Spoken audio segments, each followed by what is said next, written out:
tell their story, but also our product is basically helping business on social media. So one of the key things I want to show before we start the official session and introduce the speakers is I want to have a special message from one of our cities. How do we call him? It's kind of interesting. I have my own personal word for it. I call him Boogeyman because he's literally everywhere. You say his name 3 times, he'll show up. But, I mean, we call him by something else. So I just wanted to have a message. He unfortunately can't be here today in person, but he wanted to have a message for all of us. I want to thank OnVibe.co and the Chamber for bringing together such an important group of small business leaders and entrepreneurs. I want you all to know that I am focused every single day on making life easier for our small businesses, helping you all thrive, making it just easier in every single way here in San Francisco, making sure we keep you safe, make sure that you have a partner here at City Hall. Appreciate all that you do for our city. Please keep investing in the greatest city in the world. Let's go San Francisco. So thanks to Mayor Lori for the message. Definitely, we're not politicians, so I can honestly say he's probably one of the better mayor for small business.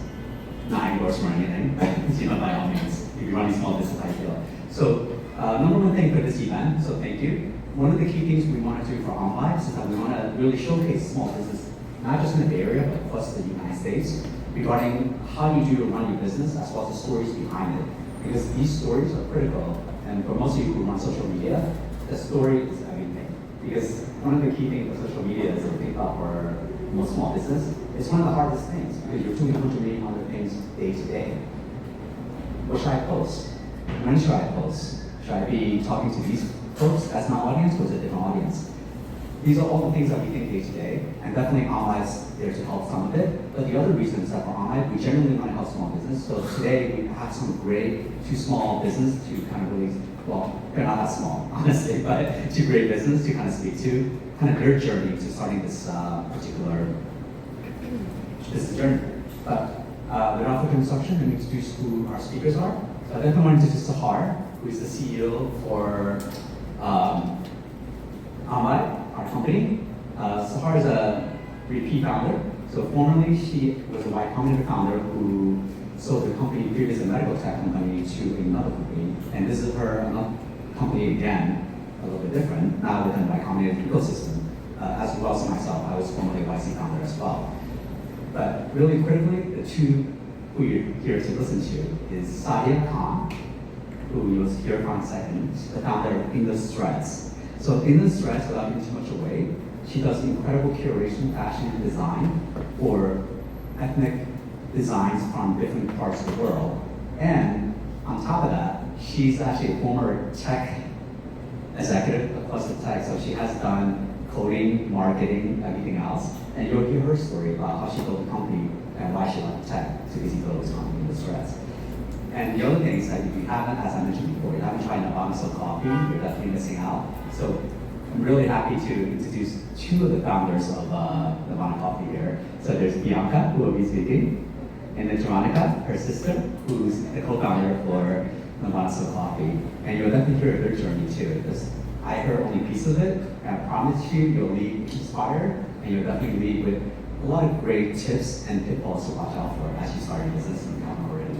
So without further ado, Sahar, I'll hand over to Sahar and Sadia.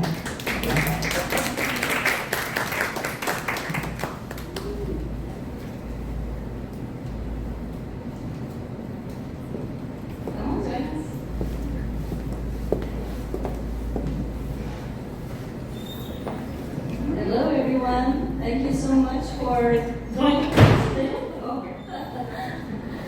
Alright, so I am really excited for this panel. I've been talking to a lot of you over here, and I hope that all of you get some inspiration from both of these founders who are building brands rooted in story, community, and purpose.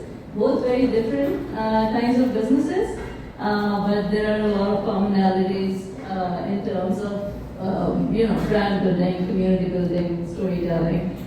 So I won't take too much time, and I would want to start with both of you And before we go to what your businesses and brands do, I want to understand what was your origin story?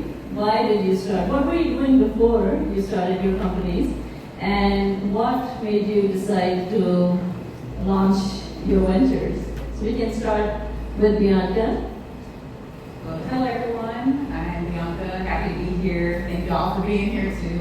I know getting you outside is so hard, so glad that y'all here. I really appreciate that. I started Nirvana Soul actually with my sister, Veronica. She is the company visionary. She's the reason we're all here and why we've gotten to where we are today. Veronica's been in coffee for over 20 years. At that point, over 20 years. And lived in Sacramento for some time, doing other things, working on and off in shops. And when she moved back to our hometown of San Jose, she felt pretty adamant that she was ready to go out on her own and start her coffee shop.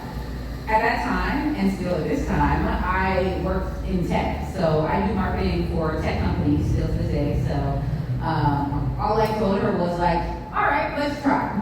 Let's figure this out together. And from there, it was just a process of literally Googling our way to how to open a coffee shop in San Jose. And so with that search, we were kind of off to the races. We knew a few things because Veronica had been in coffee, right? So you need a location, you need coffee beans, you need cups and merchandising and all those things. And we sort of just put one foot in front of the other and were able to secure one of the better locations I think we could have ever gotten living in San Jose. But this was after some years of trying, right? Like we had been calling commercial spaces, vacancies, numbers on those windows, and we had no idea what we were doing. We didn't know what we would say if they answered, but we didn't know we wanted to start a coffee company. And so at some point we called enough people that we ended up reaching someone who had a tip for us that one of the cafes that had existed in San Jose for close to 15 years at that point was actually selling. And so when they told us that, we went over, we met with those owners, we talked to them, we showed them our vision for it, which I swear to you, if we had the time, I would show you that pitch deck. It's exactly what Nirvana Soul turned out to be. And they were like, yes, we're gonna do this with you guys. It's gonna cost this much. And we're like, oh, okay, right, so we don't have any money, so we don't have money yet. But they were like, okay, like, we can't do it now, but we really are motivated to sell, so sorry this didn't work out. And we're like, all right, back to the drawing board. We'll continue calling around and figuring out how to get money. So about 6 months later, those owners called us and they were like, are you also interested in taking over this space? And we're like, yeah, but we still don't have the money what you're asking for this. And he's like, that's fine, we'll work with you, we'll hang in there until you get whatever funding you can secure. And that's how we ended up in our space, is that they worked with us. Now, another part of that story that I will tell often is that we had to go back to them and say, actually, we can do less than what we want. And within a minute or so of that email going out where we thought it was over, they wrote back and said, that works. And honestly, it was just a matter of just like telling them. And they worked with us. We eventually got that space, and we got into it around February, March 2020, when they had already closed, and as y'all know what's going on at that time. But like everyone else would say, you know what, it's 2 weeks. We can hold out for 2 weeks before we get in there and start working on this. Like, no big deal. That 2 weeks turned into about 2 years of us being in a pandemic. And we opened our first location in downtown San Jose in September of 2020 to a line down the street and around the block of people who had not left their house in 6 months. And the momentum has kind of just been rolling from there. So I'm talking quite a bit. We'll get into some of those details. I want to pass it over to Sadia because her story is incredible. And I want y'all to hear as much of that as possible. But it's been a journey, and we're now close to 7 shops in the Bay Area, including one here in San Francisco. So I'm going to plug it right now. Please visit us on Townsend Street. And I'm happy to talk more about the marketing role I played in this too. Hi everyone, this is Sadia, and I do want to add that when I was back in grad school, I had a 1-year-old at home, so I wanted to get out of the house before my assignments, and I would always end up coming to Bianca's coffee shop and work from there. So that was, considering it is such a full circle moment for me, that I did my grad school assignments at your coffee shop. But thank you everyone for coming. I'm Sadia. So I've been, before Indus, I was in the tech world, just like any other high school graduate. I wanted to get into a professional degree. I chose computer science as my undergrad. Once I graduated, it was corporate, it was finding the good job, and that's what I did. I started my journey as a software engineer, and then jumped roles, went to program management, product management, did hardware, software, but then it was just not fulfilling. And then at the end, I got into marketing, and I felt marketing was something that really got me excited. And my last role before I quit the corporate was a go-to-market for a cybersecurity startup. And when I quit that for my own brand, when I would tell people that I quit go-to-market for cybersecurity projects to go-to-market for fashion accessories, everybody was like, what are you doing? Why are you jumping from tech to fashion? But it was just what I wanted, and I just wanted, corporate was just not fulfilling for me enough, so I just wanted to get into something more impactful, more creative. And Indus was more of my passion project that I started with my day job, and then it just got to the point where I had to quit corporate and then got in full time with my startup. Hey, thank you. So Sadia, you quit your job to start this fashion company. Like, was there a moment that happened that you decided that this is or you always wanted to be like a fashion founder?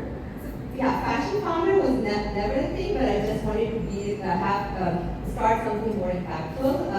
I would not recommend quitting your jobs to start something of your own till you know that you can sustain it. I did my passion project for almost 2 to 3 years before I quit. I made sure that I had a runway of at least 2 years that I could sustain myself in case my startup did not work. So I did all my calculated risks before I quit my corporate job. I started Indus almost back in 2022, and then I quit in 2024. So it took me 2 years to get to the point where I was confident that I could take it somewhere, and I was confident that I could get something out of it before. And then in my head I was thinking, worst case, if this does not work out, and I'm just gonna come back to corporate. I had 10 plus years of experience under my belt, so I was like, okay, worst case, I'll just get that. But I just had to try it out, and thankfully it's been growing, and I never got to go back to the corporate world again. And then we just got an opportunity to showcase our products at Paris Fashion Week this year. So we were in Paris last month, and we were showcasing on the ramp. So it's just been growing since then. Yeah, I would love to come back to the Paris Fashion Week. How did that happen? And so Bianca, you are also working 2 jobs right now. Yeah, and you both come from the marketing world. And I am curious, like you said, when you opened shop, you had a line that was, how did that happen? How did people know about, the shop opening? Did your previous marketing background help in, telling the story? How do people know that, how did you manage to get a line? Yeah, I still work in marketing today, and I think the experience of working in a B2B SaaS environment was transferable in ways that were both like operational and just like tactical. So when we started thinking about Nirvana, what we did is that we created our mission and our values. We wanted to be clear about what we were doing and why we were doing it. Once we had that together, which is we're here to bring people together through the power of coffee and tea, then I immediately got all of our social pages and I started a blog at that point on Medium. I wanted to explain why another coffee shop was needed, right? Like everyone I think has this romantic idea of starting coffee shops, we clearly do too, but there are a lot of coffee shops. So the next question is, how are you going to compete with all that? So we had a pretty clear vision of why we thought this was important, and that was based really in creating an exclusive space in specialty coffee, which had been very exclusive prior to Nirvana's whole existing. So we told that story, distributed that content on all of our social channels, got our friends and family involved, and continued to sort of document our journey, good, bad, and ugly, throughout the entire process, which was nearly 2 years of us opening our shop. So just little by little, with that consistency, we were able to develop an audience. And that audience started with just people we knew, right, first and for a while. And then they would tell someone, and then they would tell more people, point, eventually this audience was reaching beyond people who knew where we were, where we existed. We hadn't served a single cup of coffee and we had 3,000 followers before we even opened. And then also a story I like to tell is that we ordered business cards where we had no location at all. It just had my sister's name and phone number on it. With on one side and on the other side it was free drink when we opened. So while she was working her jobs and driving Lyft at the time, she would give this to her passengers and she would say, I'm going to open a coffee shop. And I know y'all haven't been in a ride here where your driver had some dreams, but our dream came true. So this actually works. And we actually had people come in when we open and bring those cards. So there's one part in like believing in yourself, but also doing the work. And I think my marketing background understood like you also have to get things done. You can't just talk about it. There is really like a process, and study those is from beginning to go to market, right? Like there are very tactical things you can do. There's channels that you could be using, and nothing works unless you do. Like I'm still at my 9 to 5 right now, but we were just talking to my sister, and she was like, you know, you quit your 9 to 5 to go 24/7 for less money. You know, that's really what it is to start a business in the beginning. And so, like, yeah, my marketing background I think has really helped us in just getting our audience and continuing to build that community. Yeah, it's very interesting. Like 2 years, started writing about it without someone actually trying the product and feeling part of the community. And pre-AI, so I wrote those words. Yeah, yeah. And Sadia, also you took 2 years to finally take the leap and jump into it full time. I think both of you have been much smarter than I was in my first company. So my first company I started with my husband, and basically both of us left our day jobs fully, and because we had a misdiagnosis in the family, it was a healthcare AI company, and we thought that this is something technology can partly fix, but you know, we went, put in all our savings, we were down to almost nothing at the end of the year, and then we finally got into Y Combinator, got the funding. But I wouldn't recommend everyone to do that. So it is like you are smart babies, making the right decisions, calculated risk. So that's nice to hear. And yeah, so a lot of people over here are interested in learning about, you know, what is a brand? What is like building a brand versus starting a company, right? And why do you think a brand is important? I know, Sadia, you have 40,000 followers across your different profiles, and Nirvana also has 22,000. Like, how does it help? Why do you need it? Why do you even, you know, think about doing it? Yeah, I think brand is your basically identity. It's what speaks for itself, even when you're not in the room. For me, I started creating content more. It was more. I'm a big women empowerment advocate. I would just start creating. Way before I started Indus, I would just start creating content around women empowerment. And a lot of people who knew me as somebody who is an extremely passionate person about empowering women and helping women find their voice and helping them speak up. And so the brand is basically your identity, how you want to portray yourself and how you want other people to think about yourself. And Indus was kind of an extension to my empowering women ideology, where I personally love accessories, and I always think that whenever I'm holding a statement piece of accessory, be it a jewelry or a handbag or anything accessory, it just makes me feel confident. When I hold an accessory and walk, I just feel a lot confident. I feel on top of the world. I'm like, I can crush it. I can do whatever, because I'm like, you know, really excited about it. And that I felt was, and I would talk to other women about it, and everybody was like, yes, whenever you have a statement piece of jewelry or a handbag or a clutch, you kind of feel very empowered and strong. And I just felt that accessory was something that helps women, something that you're carrying and walking. It just helps you build that confidence, helps you feel good about yourself, look good. So that is why I chose accessories. It was number one, my passion. I was extremely excited about accessories, and I feel if you're starting a business, it has to be something that you're extremely passionate about, because there's so much work that goes into it, and if you're not passionate about something, all of that is just not worth it. So it has to be something that you are extremely excited about, and you wake up excited about it, and you wake up, when I started Indus as a full-time thing, I was thinking about it 24/7. Like I even before bed, I was thinking about what campaigns to run, how do I do my next photo shoot. So it's a never-ending thing once you're in it. So it has to be something you're extremely passionate about. So that is like, for me, brand was something that identifies with me, and that is what I wanted to build. And the main essence was empowering women and helping women feel good about themselves and feel confident about themselves.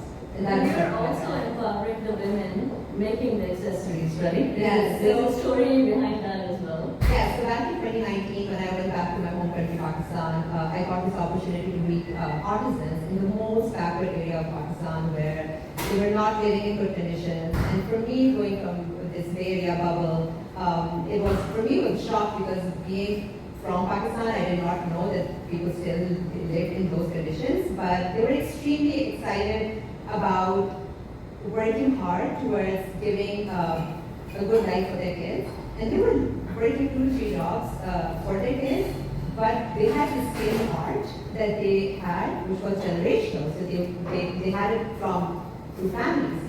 So they were extremely skilled women who were extremely hardworking. And when I met them, I just got so inspired because in my head I'm thinking, look at their living conditions, but they're still so happy and they're so excited about life and they're looking forward to give their kids a better life. So I came back with this thing in my head where I was like, how do I create more opportunity? How can I create opportunities for them? Because they were not wanting to take charities, they just wanted to earn their way up. So I was like, okay, in my head I'm thinking, how do I create opportunities for them? And then I was still going through, what do I launch? How do I do it? And then everything just came together. I was like, okay, accessories I'm passionate about. I want to create an impactful brand. I want to create a purpose-driven brand. So how about giving these women opportunities, get my stuff made from them. It's highly skilled. It's very unique art. And then it's going to be all handmade. It's going to bring a very unique aspect to my product. And all the women, my clients over here, are going to enjoy a very unique product. So it's going to be a win-win for everybody. So my clients over here get to enjoy a very different, unique product. Makers are getting income stream through me, and now, after 2 years, I'm supporting 10 plus families that are 100% working for us, and we are supporting them and their kids' education and everything. So yeah, so it was, my entire dream was to not just launch a brand, but a very purpose-driven and impactful brand. Awesome. What does brand mean for you, Bianca?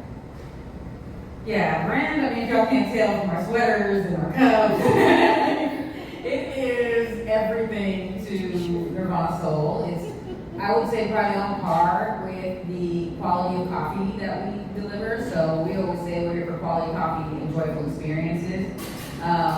We started with our logo, which is very bright, fun, and colorful. We knew that this was different from most specialty coffee shops that are usually pretty stark or white and more ways than one. And we just were like, if we're this our shop, we're going for it, and we want this to be the expression of who we are as sisters, who we are as people. And so what we see in the shops now with our pink stillings and our green title and our gradient cups, it is all the fullest expression of our sisterhood.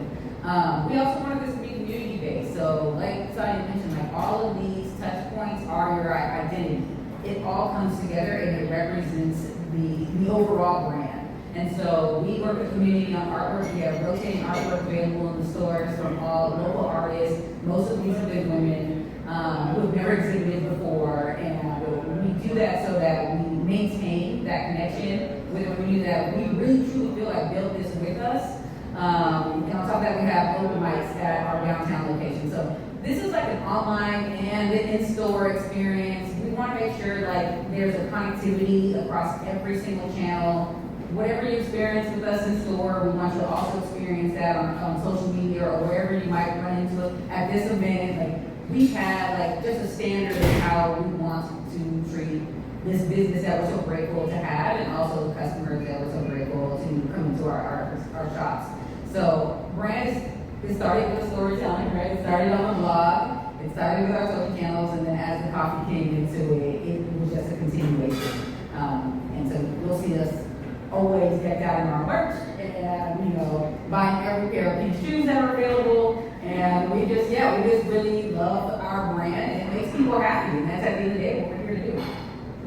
And you have 7 locations, you said? We are close to 7 locations. So our 6th, well, I'll go through them. So our first is in downtown San Jose, the location that we were very lucky to get. And then we opened 2 more in San Jose, one at San Jose Stadium at the Martin Luther King Library, another at Hotel Pianza, which is an express shop. We also have a location in Cupertino, one has been at before and was working on our grad program. And then the one we have now here in San Francisco on Townsend Street. And I'm not losing track. The Shark Stadium, we have one there, so if you go to Sharks games or any events, you can also get a rental there. And then hopefully soon in the coming year, we'll be opening at San Jose Airport.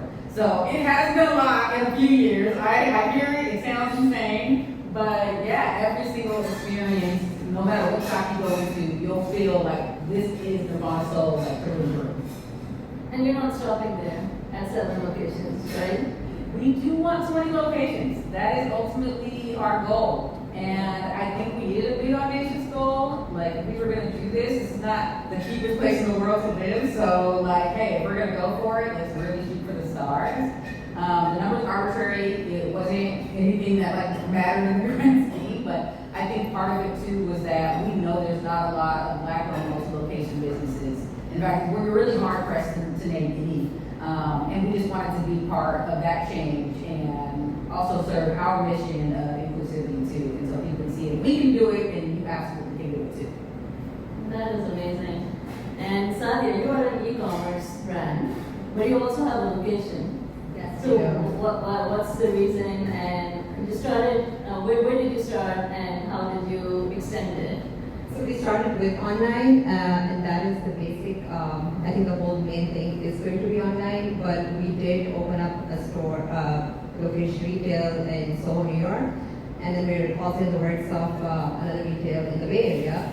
Retail was just to, like Bianca said, it has to be all different channels. You cannot just get stuck on one. So online is our main and basic. We do a lot of online orders, but we do retail, we do partnerships, we do pop-ups, we do press, we do media. So we kind of touch all channel points from where we can bring in brand awareness from.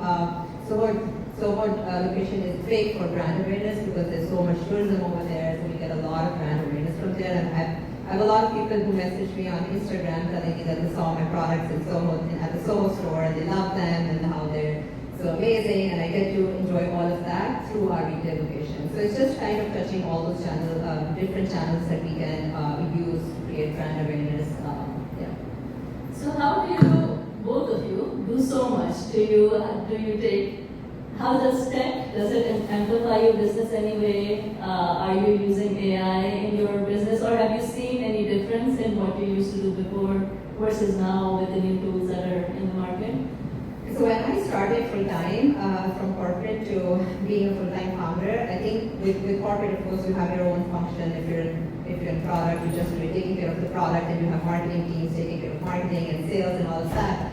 But when I jumped from product to that did from corporate, from that limited scope to now that I have to worry about product and customer service and marketing and sales, it was just a lot of work.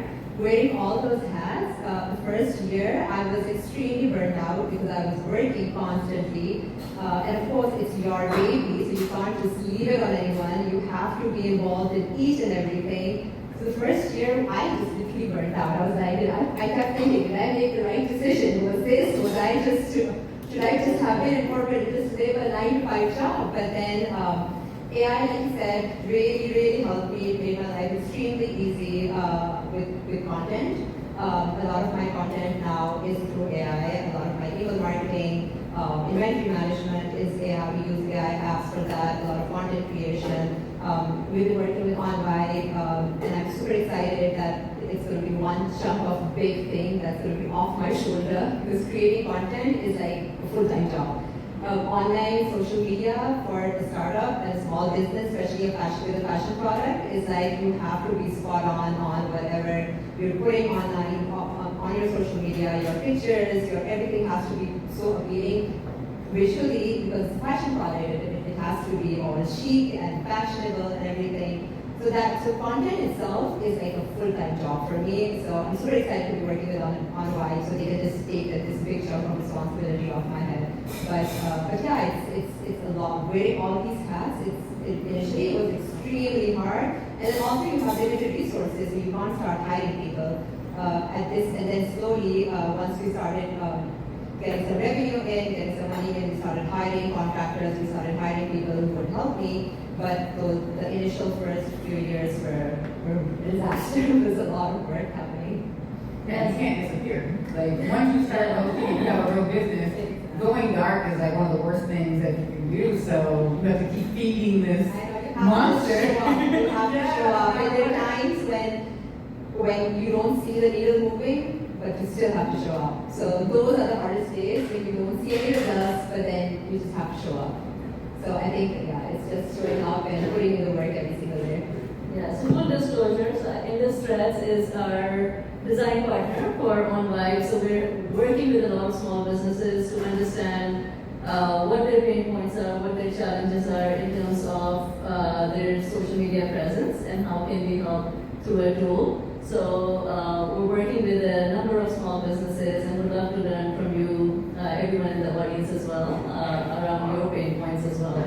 But Sadia, earlier we were talking, and you told me about how you used to, previously when you would get your shipments, you would have to do a bunch of stuff, and now you do it differently. I think that's a very concrete example that is super interesting, how it has really shrunk your time and cost.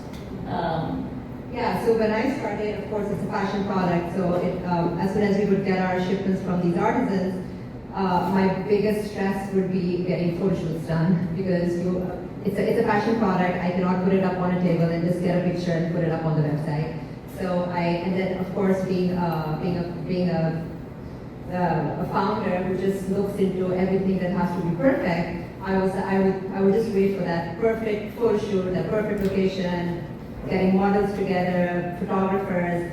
It would take me at least 3 to 4 weeks just to get my product on the website. But then now with AI, it's like such a game changer that now when I get my shipments, within 2 hours, I'm able to put it up on the website, because I just take a picture, I use my AI tool, create an image out of it or a video, and then I just put it up there. So that has been an extreme game changer for me. It has cut my resources, my cost, the amount of money that I would pay to get that campaign, that perfect photo shoot, the perfect location, spending hours driving to the location, finding models, makeup artists.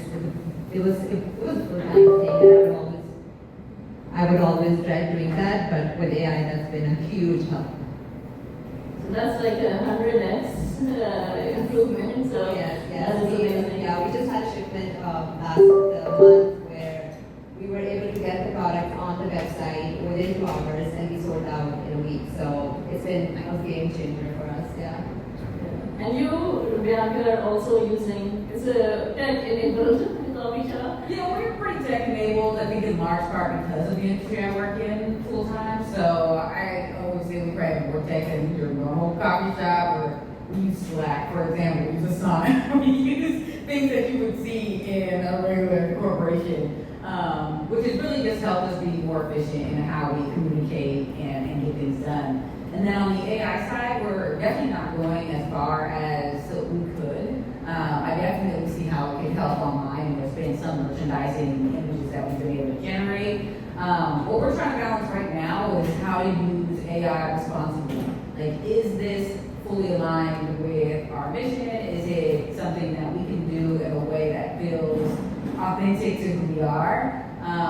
And of course, those questions come up because we have locations. We can take pictures all day, every day. We have so much user-generated content. It's very, very real. And so how do we now balance that, the realness, with something that we know is being automatically and generated that way? So it is a line that we're still trying to figure out and see where this might fit best into our business. But for the most part, yeah, I'm still taking most of the pictures and writing most of the captions and doing a lot of that work manually, but there's definitely opportunities to efficient way, or let's go further faster. It also depends on how you use it. You can use AI to generate a lot of generic kind of content, or it can amplify your authentic voice. So, and I heard from both of you that authenticity is important, what you stand for, bringing that out. That's how you build a community. Otherwise, without that, people do not feel as connected to you, right? It's true. And then our customers are very supportive of us, but they also count on us to be real. I think that's what drew them to us in the first place. And so they are sniffing out anything that feels inauthentic. They have no problem letting us know. So we are still building this with our audience, and I think that's the most important thing, is to think about like who your customers are and what actually serves them. And if you're like not in alignment with that, then you probably have to think about if it is even worth it to do in your company. And more about us, not about our team, everyone. Like we kind of all have to be clear about like how we're using some of this tech, and who on the other side might be affected by it. Yeah, and I guess other than the content creation part, AI is also a huge help with just getting the smaller tasks done. For example, scheduling emails, getting out, all of those smaller things that take so much of our operational time. I think AI is also a huge help in those tasks, and it kind of gets so much easier. Yeah, absolutely. The internal things I think has been like really helpful for us. And frees up your brain to do more strategic thinking, right? So because otherwise you get a notification, you go there, then come back, you lose the context. So yeah, we want to open it up for audience Q&A as well. But before we do that, I have two more questions. So one is like before you started your own companies, what did you think? What did you not anticipate? And it was much more challenging than what you had originally thought. So what were some of those challenges? And then also an advice to people who are thinking about starting their own thing. And yeah. It's much harder than you think. Everyone tells you that it's hard, and they are not lying. Like it's hard, and it's harder than you think it's going to be. But it also is really, really fulfilling. Like there's nothing else I'm doing in my life, including my day job, that brings me this much joy and meaning. It's just something about the thing belonging to you, and that you have like the power to make this whatever you want it to be. Like, that is so satisfying and fulfilling. So definitely that for me in investing. Yeah, I think when I left and I was wearing all those 7, 10 hats at a time, it was a disaster, and I was like thinking, what did I get myself into? But like you said, it is so fulfilling. It's a lot of work. Only started if you are extremely passionate about something. It is a lot of work, but it's extremely fulfilling. For me, when I work with artisans, I feel when I'm supporting them, that just fulfills me insanely. When my customer comes back to me and says, oh, she loved the clutch or the purse, that just makes me happy, and I feel that I've actually impacted lives than just sitting in my cubicle writing code or doing all that stuff. So that was not for me. It was not just that fulfilling. Even though I'm now working so many more hours than when I would work in my corporate job, but it's working while I'm happy. So I think that is Doesn't seem like work, right? But because you're so into it that it doesn't. Like if you're spending half your day, or more than half, like 10 to 12 hours a day, you want to be spending that time in something you love. So I think that is why that hard work really pays off in terms of fulfillment. Yeah, I think at the end, it's just your passion that keeps you moving, because when you're showing up every day with no results, or if you're working extremely hard, I think it's your passion that keeps you moving. Otherwise, it just gets too much. Yeah, and I would say probably like on the challenges side, and you all might share this as well, is that funding is really tough. Like that has been the hardest part throughout. It was the hardest part initially. It continues to be a challenge. And for a business like ours, where the margins are so thin, like you really have to sort of keep your eye out for other revenue streams, other ways you can expand your business and continue to bring in income. So I had mentioned earlier that we expanded into catering throughout this time. It wasn't something that we had anticipated. We have our own roastery, so now we have a wholesale business and we can do retail in other locations. We're just always looking for how we can keep this thing going while also maintaining our shops and being able to make payroll and all of those things. So funding is tough. Women's businesses do not get funding that nearly the rate that men-owned businesses. I've never even said that. Men-owned businesses? They're just businesses, I guess. So that is something to be aware of when you're going out on your own. If you have opportunities to bring in friends and family, we got an SMB loan. That was really helpful for us. Yeah, take advantage of the opportunities you can. It's very tough, but you can keep this thing going. There's definitely ways. We are living proof that there are ways to keep this thing going. All right, thank you so much. If anyone in the audience has any questions, please let us know. Yeah, come on. Can I ask what's the current AI model you are using for the image and video generation tools?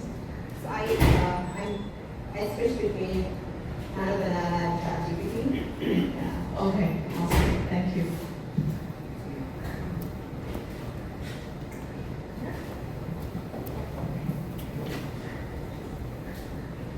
Hi, thank you for sharing your stories. I'm really inspired. I'm curious because one of my grand values is community and like bringing people together, encouraging other people, especially because I work with solopreneurs. I'm curious, what are some of your favorite ways that you have built community that aligns with your brand, and maybe vice versa too, how you feel your brand aligns with your communities? First of all, that's a very cute shirt, and I knew that. Oh my God. I think there's a few ways that we do it because, like you, our business is very community focused. So I mentioned our art program that we started right away. So that's rotating artwork in every shop. We also do our open mic nights that we love, and so those are free and open to anyone who wants to come by every single week.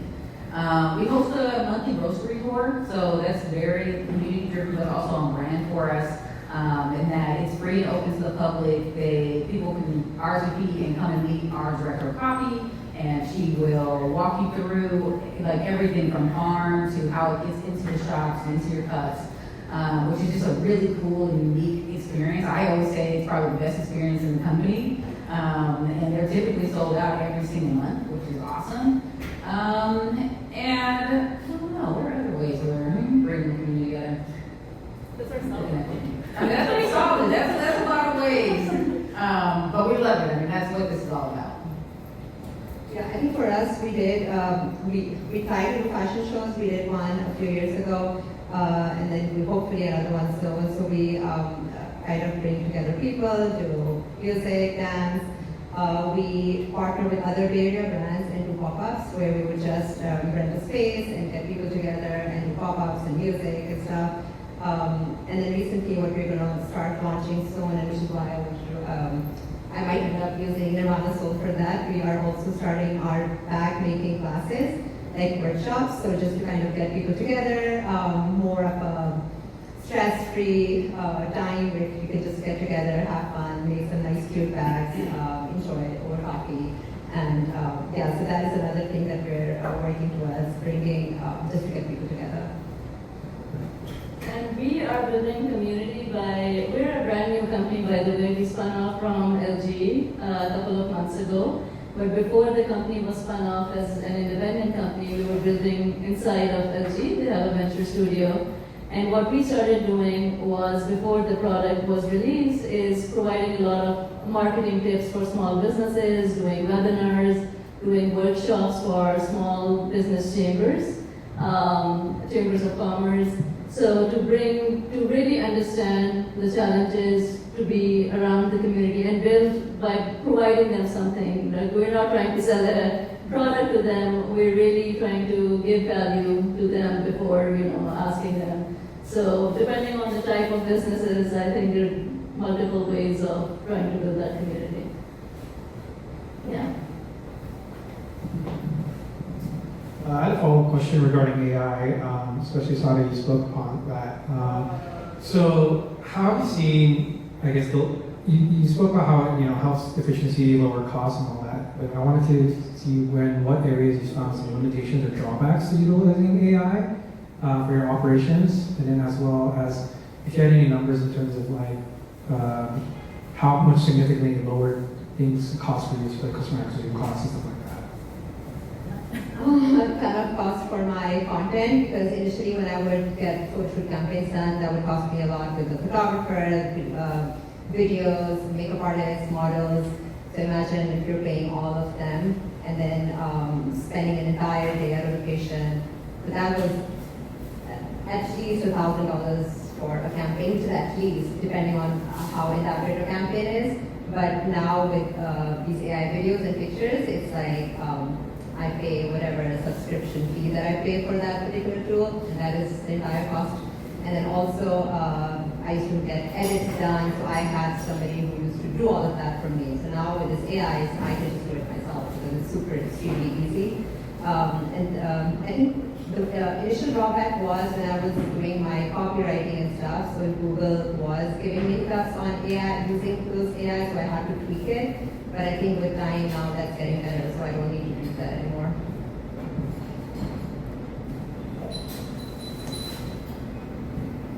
And we also have Veronica, who has started Nirvana Soul. So if anyone has questions for her, she's also here.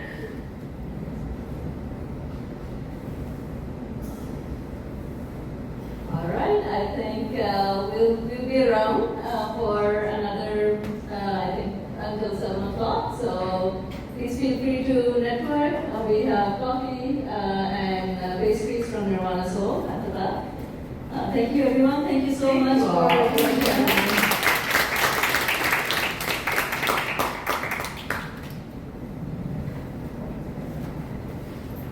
AI-powered Creative Copilot. It learns your style, studies your past posts, and connects with real-time trends relevant to you.